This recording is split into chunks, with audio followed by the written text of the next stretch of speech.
Hi. In case നിങ്ങൾക്ക് ഒരു open item എന്ന് പറയുമ്പോഴത്തേക്കും ഐറ്റത്തിൻ്റെ പ്രൈസ് ഫിക്സഡ് അല്ലായിരിക്കും. ചിലപ്പോൾ നിങ്ങൾ കേസ് ടു കേസ് പ്രൈസ് അടിക്കുമായിരിക്കും. For example sea food items, അല്ലെങ്കിൽ ഒരു കസ്റ്റമർ പെട്ടെന്നൊരു നിങ്ങളൊരു 5-6 കസ്റ്റമേഴ്സിൻ്റെ സ്മോൾ എമൗണ്ട്സ് ഒരുമിച്ച് POSലോട്ട് പഞ്ച് ചെയ്യണം.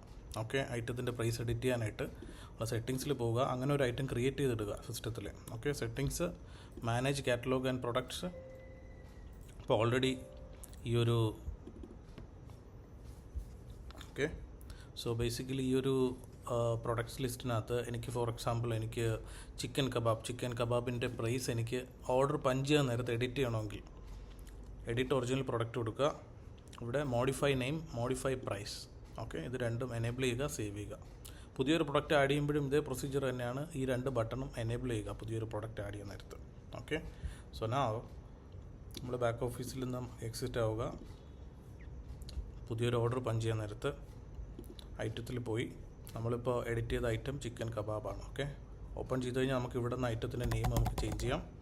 ക്വാണ്ടിറ്റി, നമുക്ക് പ്രൈസ് ഇവിടെ നിന്ന് ചേഞ്ച് ചെയ്യാം. ഓക്കെ, കേസ് ടു കേസ് ഓരോ ബില്ലടിക്കുമ്പോഴും നമുക്ക് പ്രൈസ് ചേഞ്ച് ചെയ്യാം. യു ഗോട്ട് ഇറ്റ് ഉണ്ടോ? അപ്പോൾ നമ്മൾ പ്രൈസ് ചേഞ്ച് ആയിട്ടുണ്ട്. സോ നമ്മളൊരു ഓപ്പൺ ഐറ്റം അല്ലെങ്കിൽ ക്യാഷ് ഐറ്റം എന്ന് പറഞ്ഞൊരു ഐറ്റം നമ്മൾ സേവ് ചെയ്തിട്ട് കഴിഞ്ഞാൽ നമുക്ക് ഒരു 10-15 ബില്ല് ഒരുമിച്ച് നമുക്കൊരു എമൗണ്ട് എൻ്റർ ചെയ്യണം. ഭയങ്കര ബിസി ടൈമാണെങ്കിൽ അങ്ങനെ ചെയ്യാം. ഓക്കെ.